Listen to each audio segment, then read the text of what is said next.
The Chris Johnston Show. Let's go! Your number one destination for a behind-the-scenes look at the game of hockey. Is this thing on? Here's NHL insider Chris Johnston and host Julian McKenzie. CJ, we start in Washington for today's edition of the CJ Show. Big news coming out on Sunday. Assistant coach Mitch Love has been fired after the NHL suspended him for the 2025-26 season for accusations of domestic abuse. The Capitals dropped a statement earlier on Sunday. Mitch Love also dropping a statement denying the allegations. How did we get here, and what's next for the Washington Capitals? Well, you know, these allegations were first brought up back in the springtime when Mitch Love found himself as basically a finalist for some multiple head coaching positions. He was interviewing with the Seattle Kraken, the Pittsburgh Penguins, among others. And, you know, the allegation was raised, and we should mention, there's been no charges that I'm aware of related to these allegations. And Mitch Love himself maintains his innocence, as part of the statement he said. So, can't get into what happened or didn't happen. But what happened from that point is, obviously the league and these teams became aware of the allegations. There was, a process conducted by the NHL's head office. Mitch Love had a chance to speak to people at the head office, and ultimately the league made its ruling, and the Capitals made their decision after his ruling. And we should also mention that he had been on an administrative leave from the Capitals since before training camp. So Mitch Love hasn't been with the team throughout camp or the start of the season.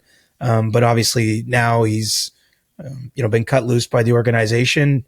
He said in his statement, he'd like to continue his career, the game he loves, as he called it. But, I'm not certain where that will go. But, quite a turn of events for, a younger coach. The Capitals had a great year last year, and he was part of their staff who was, garnering consideration for head coaching jobs, and now finds himself out of work. Maybe it's too soon to tell, but any immediate plans on replacing him or adding someone else to their bench? I would think it's going to come from within the organization. The Capitals have had, pretty good pipeline, with Hershey having a lot of success for them in the American Hockey League. And so, I don't necessarily think this is something where they have to go external. They also have, experienced assistant coaches on that staff with Spencer Carberry, including Kirk Muller, who's obviously been around the league a long, long time between playing as a head coach, but even as an assistant coach. And so, I don't know that it necessarily affects anything that way. And it's a story. We're sitting here talking about it. I suppose to some degree, players or people in the organization may be asked about it.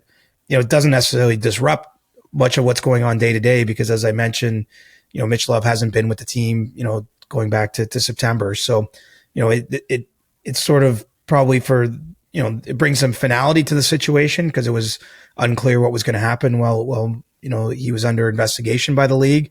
But, at this point, I don't think it's going to be sweeping changes for the Capitals. If anything, maybe they're making an internal promotion or moving someone up to the NHL bench full time to take his spot. Okay, we will stay in the Metropolitan Division, as I'd like to go to the New Jersey Devils. A couple games went down on Sunday, possibly none bigger than New Jersey and Colorado. To start off the year, Colorado's looked good, but New Jersey has looked really good. They get a win over the Avalanche in overtime, 8 wins in a row. Jack Hughes, entering this podcast, has a share of the lead in goals in the NHL. The Devils were a very sexy pick for a lot of people entering this year as a dark horse. Could they be for real, CJ? Well, I definitely think they're for real. So much of last season for them, you can't use injuries as an excuse, but when you have the sort of degree of injuries they have to the players they had for extended periods of time, it's hard to not think that played a role in their season, certainly not going the way that they had hoped. I mean, they still scraped through it to the best of their ability, but obviously, didn't take a step forward from the previous seasons before it, where I think that they'd shown some promise. So yeah, to me, they're a team that's for real, and that they're, with Jack Hughes, you start right there, right? You're talking about him being among the leading scorers in the league. Well, he missed a huge chunk of time at the end of the year, and they got through it to a degree, but you can't be the same team, right? Like at a certain point, you have to go it that way. So I my conclusion would be that they are for real, that they're certainly playoff caliber to contending caliber, and the start they've had sort of underlines that. It's been impressive. They play quick. They're obviously already well in the green when it comes to goal differential.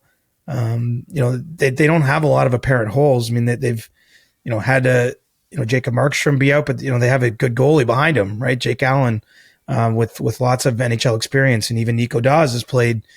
I just see a team up and down that's pretty deep, that has younger players that I think you can count on getting better. And then, if you can maintain some degree of health, I mean, you put that mix together, and you got a tasty stew there. Nice fall chili is brewing, perhaps in Newark right now because of everything going on. And when you start this season too, 8-1, I mean, that's going to be its own confidence builder. And if nothing else, I mean, frankly, it's just, they put some points in the bank and have a reason to feel good. So yeah, I think that they're a team that's going to make some noise. I think that they'll be aggressive as the season goes along. We haven't really got into the trading season just yet, but there might be signs with, the trees, the leaves changing color where we live. I think the trading season could be around the corner, and I think New Jersey will be one of the buyers out there when it comes, deeper in the year to really make a go for it.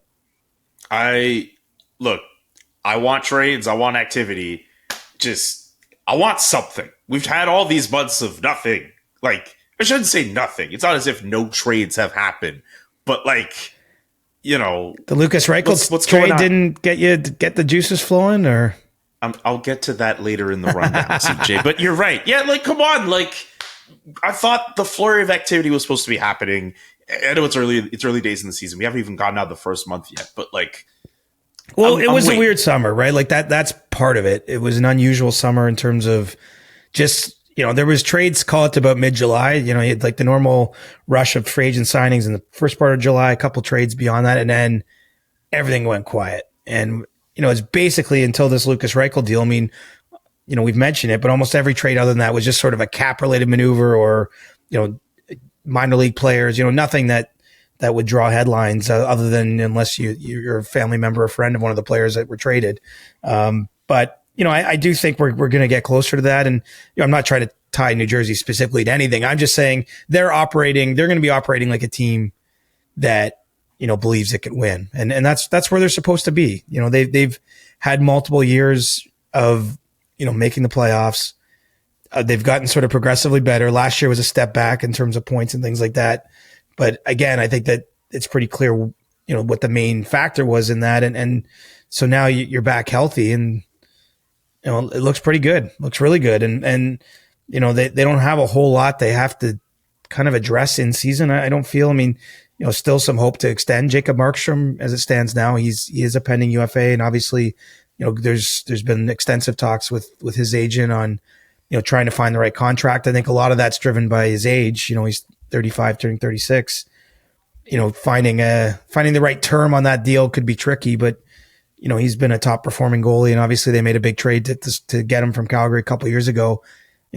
I think they fully intend to keep him. So maybe that's a piece of business for the Devils, but really it's all systems go for them in terms of just the business at hand is the games on the schedule, and they've been handling those just fine. Thank you. And playing pretty inspired hockey, to get those 8 wins in their first 9 games.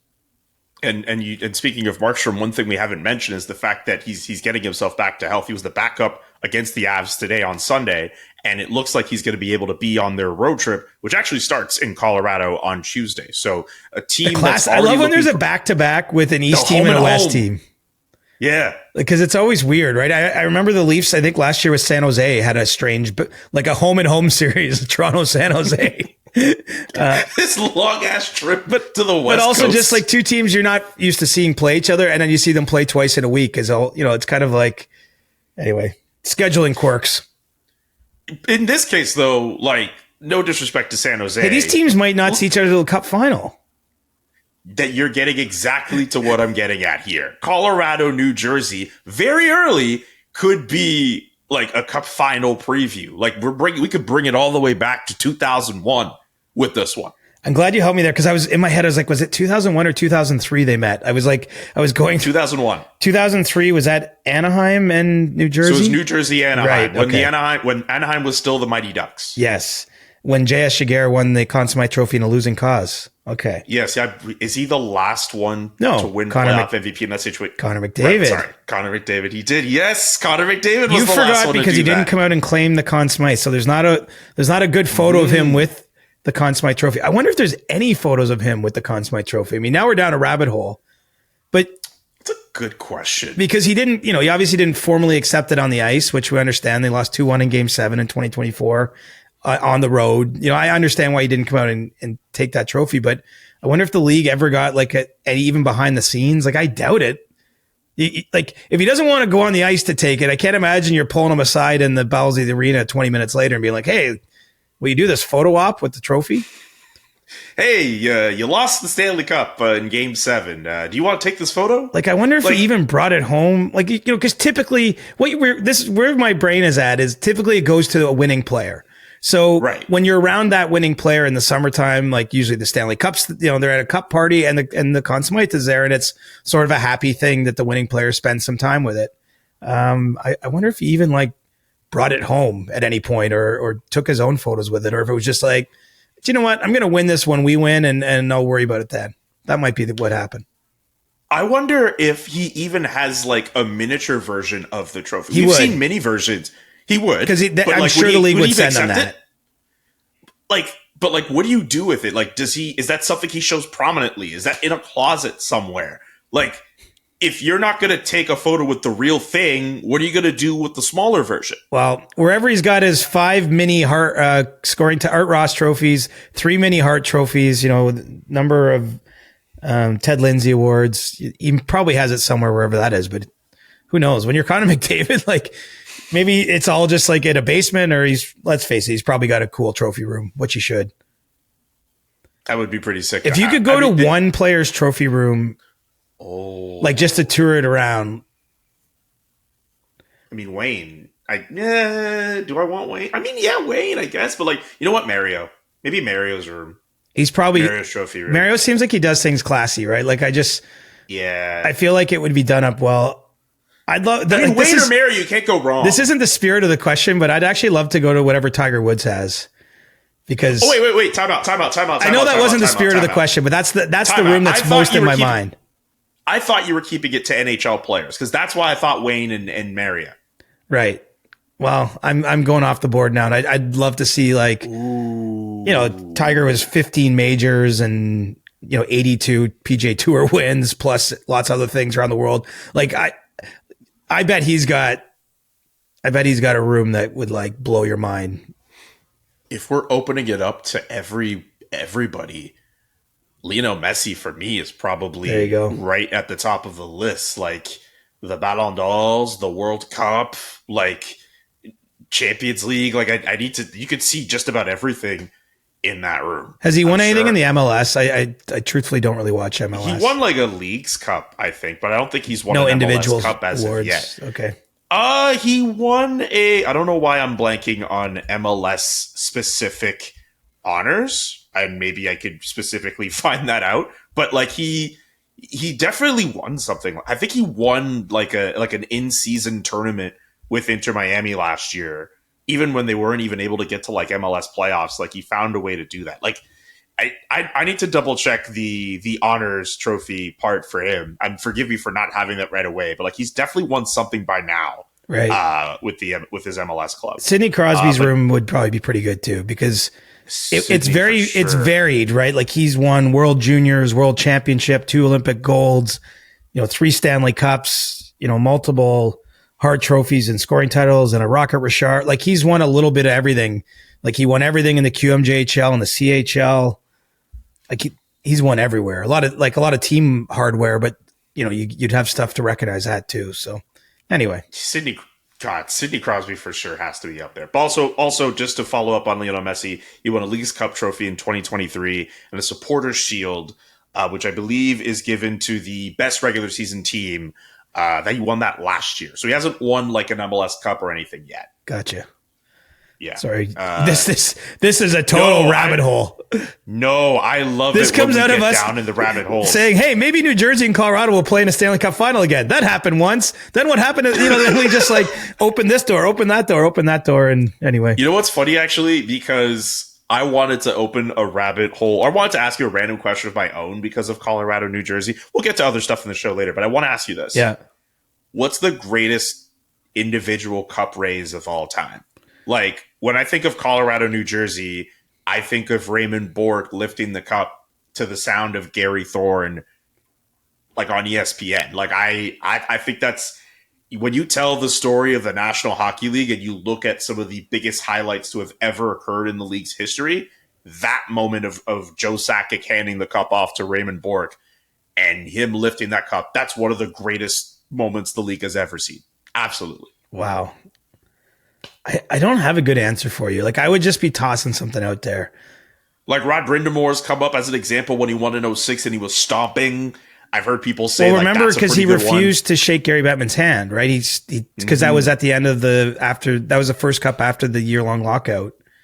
Mm-hmm. So he just like grabbed it from him, basically. Ooh, okay. So what would, I mean, we could think on this. We could table this for another time, but I was just curious, like, what you might think for that. So this is going to sound like, this is going to be like a really jerk answer, kind of. But okay. I've been at the last, like, call it 20 cup raises.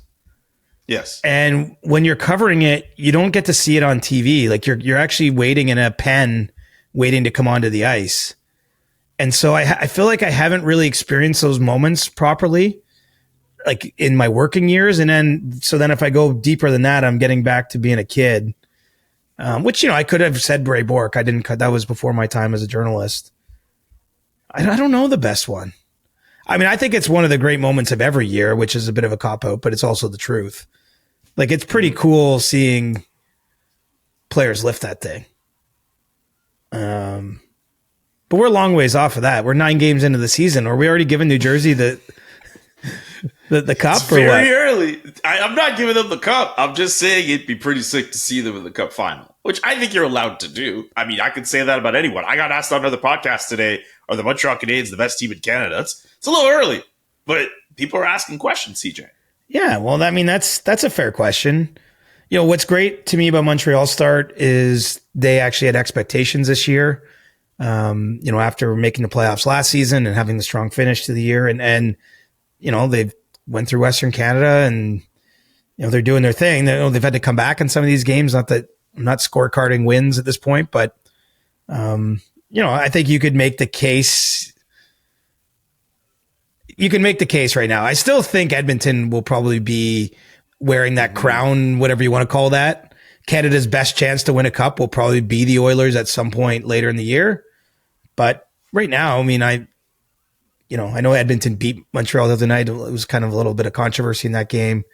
But yeah, the Habs may have I don't even know what that's worth. That's like winning the Golden Grapefruit or whatever the Jays won this year for the spring training. Remember that? Like, being named Canada's best team on October 27th is not, it's not worth too much, but I mean, it's good podcast fodder.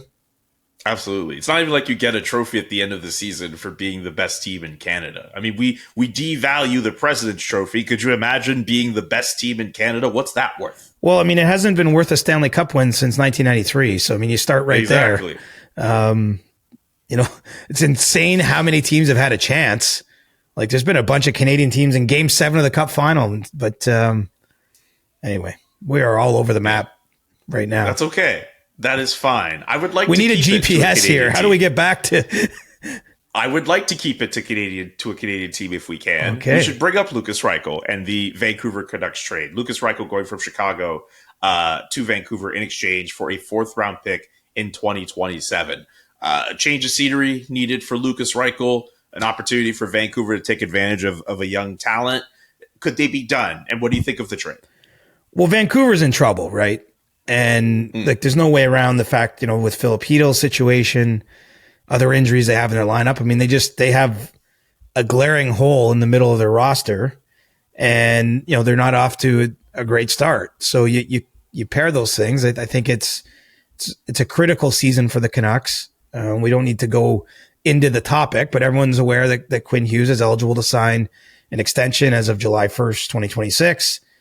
Having a fun winning season is probably the best path to have him in the mood or the frame of mind that you would want him in if you're in Vancouver, to keep him around longer term.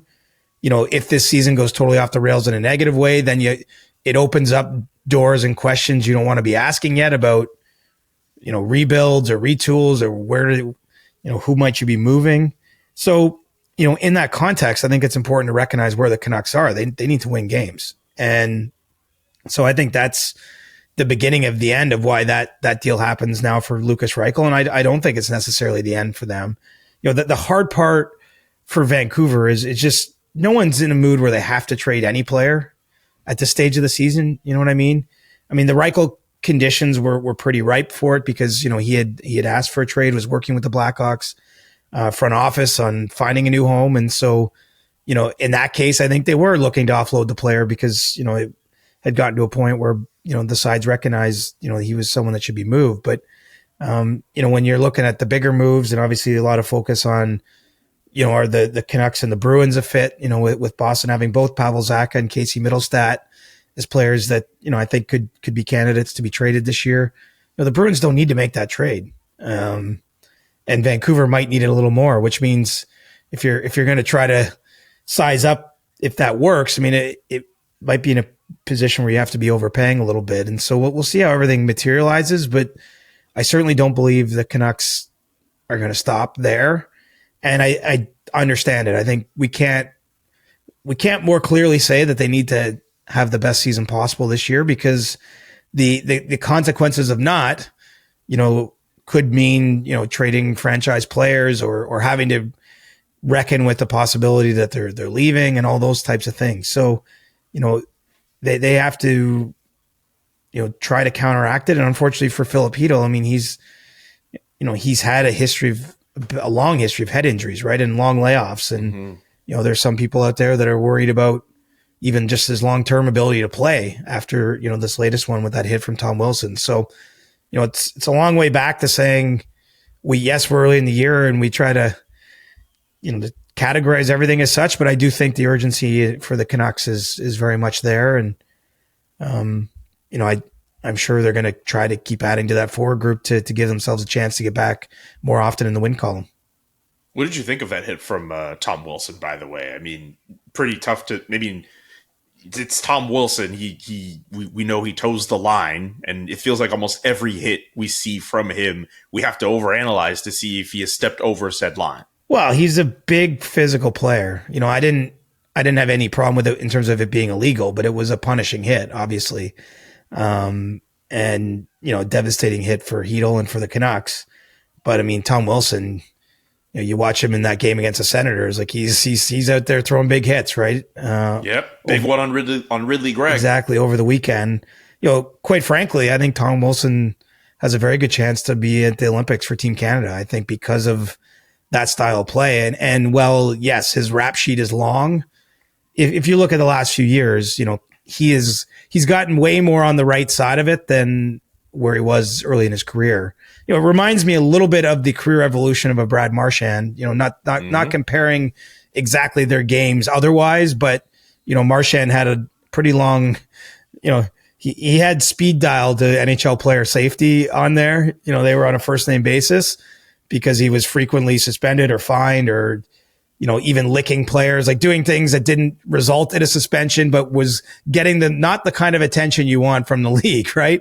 But to be fair to Marchand, he's mostly left that behind. Now I know he had the incident in Buffalo with Rasmus Dahlin's helmet early, in the last couple of weeks. So I'm not saying he isn't still playing on the line at times, but he compared to where he was, he's got it way more in line. I think that's exactly what you've seen with Tom Wilson. And what's the other common denominator there? Brad Marchand, if you talk to anyone in 2013, just to name a random year, when obviously Boston had a good, great run, they went to the Cup final that year, they lost to Chicago. But if you had said to someone in 2013, Brad Marchand's going to play for Team Canada, I think most people would have said, are you nuts? Like, you can't even trust this guy not to low bridge someone or, what have you. and then lo and behold, by 2016 at the World Cup of Hockey, he was, not only playing with Team Canada, scored a massive goal at that tournament, played with Sidney Crosby, really by that point became the kind of guy he is now, where I think he's very much going to get to the Hall of Fame one way or another. If he's not quite there yet, based on certain statistical bars you might look at, he's still got 5 years after this one on his contract. So he's got some time to pad out those stats. And I think when all is said and done, he's going to be a Hall of Fame player because he made that transition. Not predicting the Hall of Fame for Tom Wilson, but certainly I can see a path to Team Canada for him. And I know with the Four Nations last year, he was one of the players that was very seriously considered that didn't end up getting selected for the roster. But, there's a few, probably a little too soon for us to deep dive on, who's improving their case and who's falling. But there's a few players that were either on that team or were what you would call on the bubble, who may not, might not be locks based on the starts of their season. I mean, there's even a situation, Robert Thomas got injured in St. Louis over the weekend. I don't have an update on exactly what you're looking at timelines there, but that's a player that would be on the bubble. Obviously, Nick Suzuki's off to a fantastic start for Montreal. I think he's in a position to make the team. Mark Scheifele is the same. Anyway, it's things will coalesce here pretty shortly, because the other thing is the Olympic management group is going to meet in early November to have a meeting where they really start to focus in on the battles and things like that. So I think it's going to start to take shape here. But long story short, Tom Wilson might look good in a Team Canada jersey. We'll see how it goes. Come in a future episode of the CJ Show, CJ's projected roster for Team Canada, the 2026. I'm all in for that. I like doing that stuff.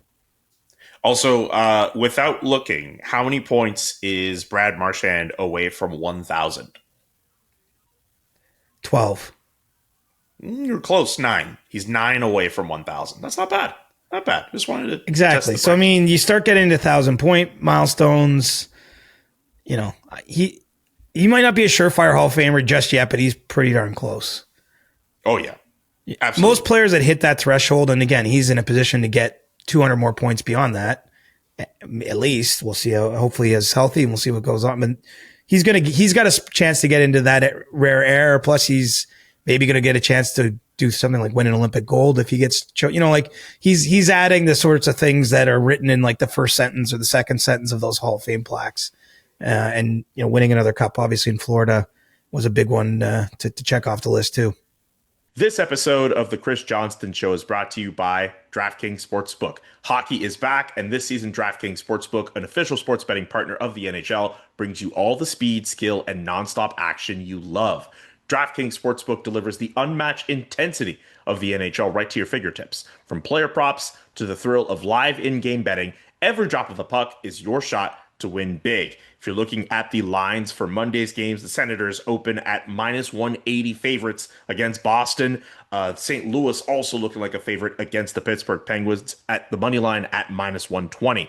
New customers, this one is for you. Bet just $5, and if your bet wins, you'll get paid out $300 in bonus bets instantly. If you want to bet on the NHL, DraftKings Sportsbook is the spot to do it. Light the lamp all season long with DraftKings. Download the DraftKings Sportsbook app and use the code SDPN. That's code SDPN to turn $5 into $300 in bonus bets in your bet wins. In partnership with DraftKings, the crown is yours. Gambling problem? Call 1-800-GAMBLER. In New York, call 8778-HOPE-NY or text HOPE-NY 467-369. In Connecticut, help is available for problem gambling. Call 8887-897777 or visit ccpg.org. Please play responsibly. On behalf of Boot Hill Casino and Resort, Kansas, pass-through of per wager tax may apply in Illinois. 21 plus age and eligibility varies by jurisdiction. Void in Ontario. Restrictions apply. Bet must win to receive bonus bets which expire in 7 days. Minimum odds required. For additional terms and responsible gaming resources, visit dkng.co/audio. Limited time offer. Copyright NHL 2025. All rights reserved. I don't know if what I'm about to say has any merit or meaning for Brad Marchand's candidacy for the Hall of Fame, but considering how the game has evolved from goons and enforcers who are purely just on the ice to fight versus now where teams are going out of their way to try to find functional toughness, in the sense where you get a player who is able to be an agitator, be tough on the ice while trying to produce at a high level. I think if you're looking for a player who fits the definition of functional toughness on the ice, you could make an argument there's no better player who fits that than Brad Marchand. In this, you bring up the example of him in 2013, where he was clearly a pest, but the idea of him playing for Team Canada was a non-starter. But he has turned himself into a player who can pot you 25, 30 goals a year while being an absolute prick to play against. He transformed his career and has now turned himself into an enduring character, an enduring personality for this sport. Like, I think in terms of functional toughness, Brady Tkachuk obviously comes up there. Tom Wilson comes up there too. But Brad Marchand might be the definition. You open up the dictionary of hockey verbiage, you might find him there. Yeah. And look, he was in his prime, like the preeminent left winger in the league. Like if you look at his point totals, and I don't have the years right in front of me, but there was a stretch there where he was producing the most points like year in, year out at that position, or really close to that. And so, it checks a lot of boxes. And he's started to add those other things, because it isn't just the NHL Hall of Fame. I always want to remind everyone of that, because we look largely at NHL statistics or benchmarks, but he's starting to add those other things. And I know he's just aching to get to Milan, and so if he can get to the Olympics and win a gold medal there, something like that goes a long way for him. So yeah, he's a very interesting career arc. I'd say one of the more one of the really the bigger ranges I've seen in the years I was around covering the league, which basically my career spans his career in terms of timelines, from, how he's been viewed as just run the gamut. And if anything, he's almost like this lovable character now, which again would have been, it's like, you didn't see that for him early on, because he kind of embraced being the pest or the villain or what you want to call it. Whereas now I think a lot of what he does is kind of tongue in cheek, if you know what I mean. Like, it's like he's in on the joke with you when he's doing stuff. And he's still playing for a team that's got designs on winning more championships. So he's not necessarily done at the two he's got already. Love the fact that this conversation about Brad Marchand is a result of another rabbit hole that we've fallen down. We started talking about the Vancouver Canucks, and then it turned into a conversation about Tom Wilson. Well, his biggest individual game might be scoring 2 goals in Game 7 of the 2011 final against the Vancouver Canucks. So, and now Canucks fans hate us. Sorry. Great. Wow. Awesome. I mean, oh, great. Awesome. I get it. Time has passed. I did want to ask one more Canadian team question. Well, actually, we're going to bring up the Sens in a second, but you talking about the Vancouver Canucks and their situation, potentially making a move, maybe think of another team in the Pacific Division who I'm wondering if there's just as much, if not more pressure for them to do something. And also just want your general evaluation of the Calgary Flames start, where they're at 1-7-1 as of the podcast. This is before they played against the New York Rangers. They scratched Matthew Coronado before tonight's game. Just a bit of an interesting situation there. It seems like it's just like a way for, I would think for him, just he's not off to a really great start. My understanding with it is just like an opportunity for him to get a break, and then he'll get back into the next game. But there are Flames fans who obviously might see that and they're like, what the hell's going on? At the same time, this might be the closest they've ever been to a proper tank. And what a year for them to potentially have that with Gavin McKenna. Mission for McKenna is apparently the hashtag going around in Calgary. So anyway, long-winded question, but I would love to know your assessment of the Flames situation as it is.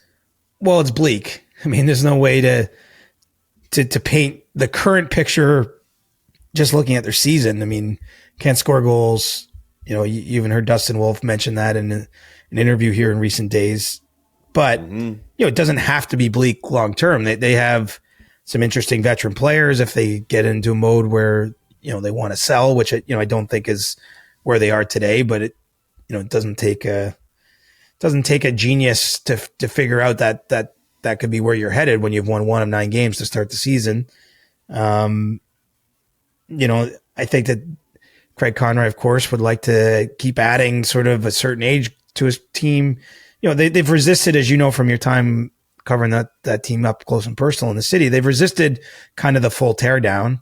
And I think it's largely sort of worked. I realize, fans might get frustrated with this sort of idea that they're mid or what, like they never got truly bad. They were never truly good. But, last season, there was a lot of reason for hope there. They played right down to the last weekend of the season with a chance to make the playoffs. Obviously, Dustin Wolf was a great story for them, coming in, playing more games than you usually see a rookie goaltender, getting a lot of attention for the Calder Trophy as Rookie of the Year, finishing second in the voting. So, I think that there's hope on the horizon, and they have other prospects, and it's not just Zane Parekh, who's on the team now, but other players coming. So in the short term, it's a tough watch, but I do actually think they can look at the makings of a plan for a longer term. And then the question just becomes, how does Craig Conroy navigate the season? I mean, you and I have debated it a couple times, the Rasmus Andersson situation. I always landed on the idea that unless they were like firmly in playoff position, I just think it's going to get to a point where they're trading him. Now, I believe that point is much closer to March 6th than April. Ooh, where's my brain? October 27th. But yes, and then there's other players. Obviously, Nazem Kadri is approaching 1,000 games, so nothing imminent on him. But I think that there's a world after that 1,000 game mark that that becomes a little bit more of a real conversation. There's other things they could do. So I think it's a bit of a nuanced one to look at, but on the ice right now it's difficult. It's hard to find positives, right? They didn't score enough last year, even though they won a lot more games than they've been winning so far. But it's gotten even worse to start this season, and it's just hard in this league if you don't produce offense. Like, it kind of goes without saying.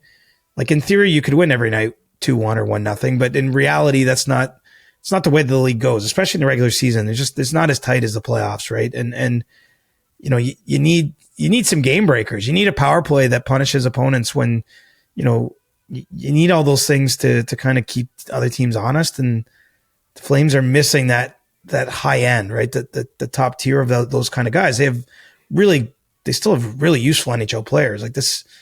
I would say 1-7-1. They're not actually as bad as that record, but I don't think that they're anywhere near good enough to be a playoff team. And so, I do believe that'll be a team we're talking about as a seller. I just don't think the store's not open yet. I think the bottom's going to fall out. I think just the fact. How does it get any worse than 1-7-1? Well, is it going to be 1-12-1? Like, what do you? I don't know if it's going to be 1-12-1, but I don't see this team digging themselves out to do like what they did last year. They didn't improve in terms of scoring or anything like that in the offseason. They're basically hoping that their young players take that next step. And I mean, Matthew Coronado's not off to a great start. Connor Zary's not off to a great start. Dustin Wolf's numbers, it's not his fault. They haven't been that amazing either. I think this is a team that, I'll put it like this, like these teams that, maybe resist the tank, sometimes they just have a season where nothing goes right and you're kind of forced into it. I think we're leading towards something like that with this group. But there's opportunity in that, I would argue, for them. Yes, absolutely. And I'm not saying that as like like nothing could go right from this. Like, this could be the best thing that could happen to their efforts of getting better and getting high-end players to be in a situation where they end up in the bottom of the league, and then when it comes time for the draft lottery, they have a genuine chance at getting Gavin McKenna or whoever else could be in that draft. Exactly. And the trade market has been so sort of bunged up around the league. Like, it's been so stuck that, they could be a team like that. I think there's an ability to win some of those trades or to get veteran players to situations where the veterans will probably be happier. Trade is a difficult thing, obviously, and it's stressful for players when their names are out there and all those things. But, we just talked about Brad Marchand. It's a pretty stressful year from last year. And then he got to Florida and had a whole lot of fun, made money, won a cup, made memories that last a lifetime, as he mentioned, when he just went back to Boston. I mean, all that could be out there for Flames players, right? Whether it's someone like Kadri at some point, maybe, or Rasmus Andersson, what have you. So, I think that you're right. They didn't necessarily choose this, might have chose them, but there's opportunity sitting there in front of them. And, adding another high draft pick, but plus adding other futures in these deals is probably the best path towards having a winning team when they open that new building. And, as we're seeing around the league, like, it's powerful when teams that have had a long sort of slumber get good again. Like, those markets come alive. I mean, the Canadians could be an example. I mean, I know it wasn't that long, but there's a buzz around the Habs now. I could see that for Calgary, opening a new building, getting some young players, getting back there can be pretty exciting. I think Utah, we're going to see that this year. I've talked with them a bit on the pod. To me, they're the best stories so far of the season. Like the team that's taken the biggest step that I can see that maybe a lot of people didn't. I think people have been looking for that organization because, the Coyotes did trade away a bunch of players. They stockpiled picks. Like they've been trending in this direction. But the early returns are really strong there. And so the Mammoth looked like a team that could be taking that step. And like, that's going to energize a brand new fan base in Salt Lake City. So anyway, the point is it might feel a little dismal down at the Dome these nights, but we're not necessarily as far away from better days if they navigate these next few months specifically and maybe a couple of years the right way. And we're not that far off from Scotia Place being a thing in 2027 either in Calgary, going from the Dome to the Place. So one more year of the Saddle Dome after this season? Yes, so they would start, I believe, in 2027. That is when it's projected to be open. It's supposed to be open in time for that season. I'll miss the Saddle Dome when it's gone. I like that place. Do you have any, did you ever do the catwalk while you were there? I did the catwalk. Obviously, many years ago, I told the story of going with my friends to a game and having an interesting experience in the stands there. But anyway, it's an older building, but I have a fondness for it. They don't make them like that anymore. There's a reason for that, but it's not all bad is like what I'm getting at. Did I ever tell you the story of a time I was on the catwalk and a former NHL player? Yes, you just wouldn't name the player. Yeah, I just could. Yeah, I won't do it. Maybe what I they were scared to go across, though, right? And you had to help. Yeah, maybe if I ever get to write about the Dome or something, I'll find the player. We should just very briefly before we get to the Senators, shouting up the Utah Mammoth, pretty cool. As we're recording this, second best goal differential in the league. They're also undefeated at home at 4-0. Winners of their last 6 consecutive games in 7. Won 7 of the last 10 games. 7 of the last 9. Essentially, they've played 9 games, but Utah's, you're right. They are looking good. And they are for me. They're the biggest surprise. People like asking that question. Yeah. And props to Pittsburgh for having a better start than anyone would have predicted, or the Detroit Red Wings have had a great start. There's other teams you can spotlight, but to me, what Utah has done looks the most sustainable of again, it's early day. But it looks very promising, not just in the win column, but in a lot of other measurables in the game that you'd be looking for. And, they've been waiting a long time because I still see it as an extension of the Coyotes organization. I know that the colors have changed, the name has changed, but a lot of the people that have been there in the front office, or even Andre Trigny behind the bench as a head coach, was coached a couple seasons in Arizona. A lot of those people lived through the Mullet Arena experience. And, the point is they've seen some shit, man. And so in a weird way, if this happens, it just does remind you that around the corner from difficult times can be something really special and cool. And I think a season if this team rips on and is among the better teams in what could still be the best division in hockey, potentially makes the playoffs, think how they'll get fans. They'll put roots down in that city in a real meaningful way pretty quickly. That's how the season plays out. If it's not used as the title of this episode, they've seen some shit would be really good for this. Well, you use the first swear word on this pod, so you already made sure we were going to have that little E beside us. So I just figured it was safe for me to know. It's not the first time we've sworn on this podcast. On this episode, though, because it only adds the E with episodes where there's a swear word. And since you cracked the seal for us, so I figured it was safe for me to say shit. Yes, it's fair. I said ass. No, you said prick. Prick is E? Prick is explicit? Oh, yeah. I didn't know that. Would you say prick at your dinner table? No, but I wouldn't say a lot of words at my dinner table. I'm just saying, it doesn't mean... I would not do that. Right now, someone is playing this podcast in the car with their kid, and they're ready to strangle us for just saying that word about 7 times. So, oh my god, it might even be my nephew, because I know sometimes he listens to us with his dad. No, I don't want to poison the youth. No, I'm sorry. Let's face it; they're probably hearing it somewhere else at school too, or wherever. But we don't need to make it any worse. I'm so sorry. I didn't realize that word. Definitely that gets us an E. Okay. All right. Well, I apologize for the explicit rating we'll get on this for. Well, then I made sure afterwards, just in case. Like when a guy like taps the puck in after it's already got in because he's not sure. Like that was me. I just slammed it back into the empty net just in case. I appreciate that, CJ. You got the puck over the line. Just cleaning up your garbage here. Getting your rebound in front. Whoops. Hey, that's the skill set that made you famous in your youth hockey days in Coburg. Yeah, something. Okay, before we get to Ask CJ, do you miss goalie fights? What did you think of Linus Ullmark entering that scrum against the Washington Capitals on Saturday? First of all, I loved it. I'm a barbarian, I guess, at heart. And who doesn't get excited when one goalie skates the whole length of the ice? The anticipation in that 10 seconds or whatever it takes, 7 seconds, is huge. Linus comes down the ice. He's throwing his glove off. And then afterwards, some people were trying to say he wasn't trying to fight. I'm not saying he was going to have a full-on. I want to say it was going to be like Ron Hextall, Felix Potvin redux from back in the day where they were throwing haymakers. But, and I don't blame him. He saw Charlie Lindgren, the opposite goalie, pushing some of his players.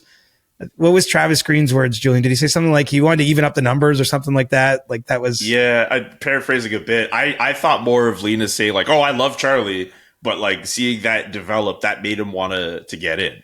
Yeah, well, lots of players love each other, and then in the heat of battle, we've seen brothers fight in this league. Anyway, I think Linus was going in there ready to fight if it came to that. It didn't come to that. Yeah. Instead, it was just kind of, he threw off his gloves and got kind of tangled up, and it was no punches thrown, but I think he was ready to fight if he had to, even if no matter what anyone said. To me, it's a bit of semantics to say oh, he wasn't going down there to fight. It's dude came down about as fast as he could skate and was throwing off his gear so that he was ready to throw hands if necessary. He did say after the fact that that's not his game to instigate. Oh, sure. But, sure, fine. But yeah, if it's getting crazy down there, you got the blocker off. Yeah, you're ready. You absolutely are ready. I think if he kept it on, then you're all right, you're not trying to fight. But if you have that off, yeah, you're trying to. Well, I'm not saying you're definitely you have it at the ready. Right. If he threw a punch with the blocker off, it's kind of a fair punch in the weird way that hockey fights work. Anyway.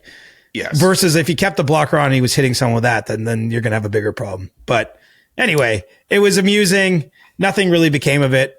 But to say that wasn't, I think he knew what he was doing. What's the word? I like using that saying, you can't go on the battlefield and say you're not in the war. He was in the war there, just didn't end up escalating to that level, but he was ready if it was needed. What's your favorite or most memorable NHL fight involving a goaltender? Oof. Well, Potvin Hextall probably, because that was when I was a kid and it was literally guys wailing on each other. Ray Emery had a pretty famous one in Buffalo. That is my pick. For me, I have this weird thing with fighting, but I've gone back to that fight more than once in the last few years. That is an all-timer for me, seeing him go against Marty Biron and then Andrew Peters. That is one of the most iconic moments I've ever seen. Yeah, rest in peace, Ray Emery. That was pretty memorable too. Absolutely. Yeah, well, goalie fights. If we get one this year, I don't know what we'll do. We probably might spend won't. 20 minutes on that. Let's face it. I know, but that's why if we do, we're gonna spend 20 minutes on it because it's gonna lead the show. I'm probably we're gonna have so many explicit ratings on it. We'll just be. I mean, we might. Who knows? We might. Depending on which teams are involved, depending on or how it looks, how it goes, or how it looks, it might be insane. It might be worth the explicit rating. Yeah. Anyway, I figured it was still worthy enough to mention. That was Royal Rumble. I don't know if you're a wrestling fan, but the first thing I thought of when I saw Linus Ullmark making his way over, I was like, this is bordering on WWE-esque. The buzzer sounded, and then you hear Linus Ullmark's entrance music. Oh, I don't know what it would be, but I thought I had wrestling vibes with that. There you go. And I should say, I like when goalies score goals. Like, Me I too. like when goalies do things that obviously goalies don't normally do because they have such a unique position in the game. They do, like, they wear different equipment. They view things differently. They literally have their own coaches. They have their own work at practice. It's almost like it's a completely separate thing than every other positional player on the team. And so when they do this, when like worlds blend and they're all of a sudden doing something you're used to a skater doing, I find it amusing / exciting. So it's not just violence, I'm saying. Like, I get pretty excited to see goalie goals, too. Me too. And Linus Ullmark I would has done say that, this. funny enough. We're more likely to see a goalie goal this year than a goalie fight. Yes. I'm in agreement with that. Okay. But if we get a goalie fight, it will lead CJ's show. I promise. Could you imagine? Could you imagine like a goalie fight happens and then like a big trade? It's just like, well, shit. No, we made the rule right now. It's got to be the goalie fight. Who cares if Sidney Crosby got traded? Second item, guys. Andre Vasilevsky, step right up. I mean, I think our second item tonight was talking about whose trophy closet we'd like to tour. So, I mean, you never know anyway. Like, we make a plan for the show and then rarely follow it as it is. Yeah, but I mean, sometimes the show's better that way, to be quite honest with you. It's a weird GPS. I will say I got a fair bit of love, and I appreciate it if you're listening, anyone out there, for starting with the Blue Jays last episode. So that was kind of against my instincts, but a lot of people said they liked the story and got a few DMs from people. So yeah. I told you, like, I'm telling you, man, like, especially now, considering I guess after Ask CJ, we should probably ask you about your experience watching games of the World Series. But like, I think now is like the best time we could ever have to talk about the Blue Jays and even lead with them when it comes time. We had to in that moment. Right. Maybe Thursday again. We'll see. We'll see. Let's see what happens this week in LA. We might not want to talk about it either by Thursday. I mean, we got to talk about it a little bit. Yeah. But yeah, anyway. Let's guide us. Let's do Ask CJ before we wrap up here. Thank you to everyone who sent in questions over X, Blue Sky, Discord, what have you. We appreciate it. First question here, and I don't know why in my notes I forgot to add the name. I'll make sure to credit the name after I ask the question. Hi, CJ. What's your relationship like with other insiders in the NHL? So like Friedman, LeBron, Saravalli. Like what's the move with you guys? Like, you guys friends? You guys have a group chat? Like, what's going on? Yes, I would say it's positive. Honestly, it's a hard one to sort of like think of, but basically I've worked with all those people at one point or another because it's a pretty small collection of folks that do it. And, you know, if you work at a couple different places over the years, as I have, I've been in it with them all. So I'd say everyone more or less gets along. It's probably way more boring than you might imagine if you're imagining that there's like some spicy rivalries and can't even be in the same room together. You know, it's not so much like that. You know, obviously everyone is trying to do their best, to be the best. But I think it's sort of a relationship with a lot of respect. And then, you know, obviously at TSN, I work directly with Darren Dreger and Pierre LeBrun, and Pierre and I are with you at The Athletic. So, you know, in that circle, we obviously talk a lot and, you know, work together on stories when it makes sense to. So it's, I think there's sort of like an honor to it, might be the best way to put it, that we all understand and we don't cross certain lines, but we've also been known to have a drink together or a meal together. I mean, once upon a time at the Cup final, there was a Sportsnet and TSN dinner combined, and then we played the credit card game at the end. So, you know, that's even been known to happen. That was in Vegas. I think it was the Vegas-Washington final. So, you know, it even gets to that sometimes. I don't remember if you've told this story. I might have. I can't, pod. you know, I talk so much. I can't remember where I've told every story. Is it worth it for you to at least explain to the uninitiated what the credit card game is? Everyone throws the credit card in the hat, and you pull them out one by one. And if you're the first credit card out, you don't have to pay anything. And the last credit card standing, you know, has to cover the check. I hope you and I never play that game. And I was down to the last couple cards that night. I didn't ultimately have to pay, but I was in the mix. I got close enough to having to pay that I was like, oh no. Oh god. But what was the bill? What was the check?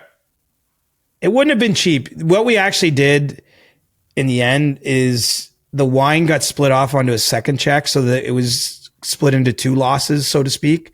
So the last two people split someone got the food and someone got, but there was probably 12 people at a nice dinner in Vegas with wine. So, I mean, use your imagination, and then maybe add another zero just because you don't know how the hockey writers can go sometimes. But, it wasn't cheap, but it got split between two people, and I'm not going to out them here because I don't know what they told their significant others or what was going on. But I will say this, I didn't have to pay either of those bills. I would have, because that's the spirit of the game. Can't go on the battlefield and say you're not in the war, Julian. I was in the war, but I didn't get picked. Okay. Again, I hope we never play that game. NHL people play that game all the time, right? Like players go to dinner, it's common. And what is common too is obviously within a team, and everything's all relative, but there's players that are making 10 times less than the person dining beside them, right? Like, and so the difference between picking up a big check for one or the other is vastly different. Anyway, that's the spirit and the fun of the game. Yeah, for sure. Again, I don't know if I'd even do that with like my own friends if we had like a certain amount, if we all made the same amount of money, it was like, yeah, let's just mess around and do it. I don't have enough skin in the game yet. All right, I got you. Next contract, maybe the next two. There you go. Yeah, I mean, you'll get there. It's good. Keep hustling, bud. You're doing awesome. Yeah, we'll see. Sam wants to know, how real were trade discussions for Nazem Kadri to come back to Toronto this offseason? I don't know that they were that real. I think that there's, a lot of people want to connect them because of his history at the city. I think, certainly if he had to move on from Calgary, I do believe Toronto's a place Nazem Kadri would be very open to playing again. But it wasn't like there was a deal and it fell through or anything like that. I mean, look, there's a lot of conversations. I don't think anything has ever gotten close with Kadri moving on from the Flames, but I do, as I sort of mentioned previously, I do think it could get to that stage. Especially once we get through the next few weeks of the season, we'll see where the Flames are at. We'll see what the market's like. I mean, there's so many teams looking for center help. One of the problems with Kadri, and we'll see if it's a problem or not, but he's got a few more years left on that deal. And he's getting up there into the age where you just have a little concern if you're a team bringing on that kind of commitment. Now, I think in a surging cap environment, maybe some of that perceived risk is mitigated a little bit because, a $7 million player isn't the same as it was when he signed that deal. But, that being said, there's a lot of teams looking for centers.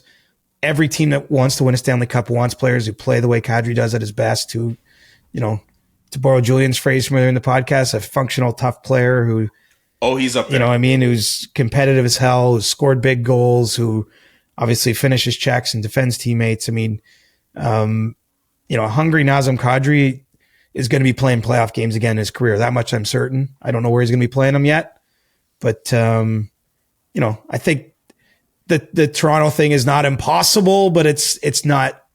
I also don't want to make it sound like that's inevitable either. I think there's a lot of teams that make sense for Kadri. Yeah, I should have mentioned him as an example for functional toughness. That's a guy, if I was a GM, I'd want him on my team tomorrow. This is a guy who's coming off a career high in goals. Speaking of where he's at in his age, in his mid-30s, he's coming off a career high in goals last year. It remains to be seen if he'll do that again, but he still has juice in the tank. And a good team's bringing him in, a top team, less for the offense, I think, and more for the competitiveness and frankly, to be someone that they can play in defensive situations. I think that's potentially one of his biggest uses still. Not to say he won't score you a big goal, but I think, if we're talking about teams that have a chance to win a cup, obviously this isn't a first line center on those teams. He's someone who'll be slotting in below that. And we'll see where that is. I don't think anything's close. I think that there's still some tread on that tire yet. Thank you, Sam, for that question. And I forgot to mention, but thank you, Paul, for that first question. I think we got time for one more. The Beer Man wants to know, with Arizona being an inactive franchise, could a prospective owner buy the rights to the Coyotes and move it to a different city, or would the NHL block that because of wanting to stay in Arizona? Well, the actual franchise itself moved to Utah. So there is no franchise related to the Coyotes. What at the time Alex Morello did carve out was he kept the trademarks to the team. And the idea there, of course, is that if they got a team back in Arizona in the future, he would be able to call them the Coyotes, use the jersey designs, use the name. And, I actually don't know what they would do with team history in that case. It's kind of a muddy team history because they were the Winnipeg Jets 1.0 originally too. So I don't even know who holds like the goal scoring record book is there's a lot of asterisks in that one. Anyway, point is that the franchise itself is already in Utah. So if Arizona were to get another team, it's going to have to be an expansion team, or I suppose someone else moving there, but probably more likely needs to be an expansion team. Okay. But they could probably be known as the Coyotes. I think there's a world where maybe they'd have to buy those rights or something, but I think there's a path to having an Arizona Coyotes 2.0, just as we had Winnipeg Jets 2.0. Yeah, there is that path. Before we get out of here, CJ, do you have a prediction for Game 3 of the World Series, which has moved to Los Angeles? Max Scherzer gets the ball for the Toronto Blue Jays for Game 3. Mad Max is going to do it, bud. I think I see the Jays pushing back, getting that 2-1 lead in that game, in that series through that game. And I will say I had an awesome experience. To put a bookend on what we talked about last show. It was so cool to be there with my dad. Really felt like a bucket list kind of day. That's so cool. Being downtown even was neat just because they had moved the Leaf Sabres game up to 5 p.m. So, anyone who knows that sort of spot in Toronto, the two stadiums are close together. It was just a collision of sports fans, great energy, really well played baseball game. Obviously would have preferred the Blue Jays won, but as I said to my dad, if we were only going to be diehard sports fans when our teams won, we probably would have been done with being diehard sports fans in about 1987. So we both lived through some team losses, and the sun came up today. So, hats off to Yamamoto for the pitching performance.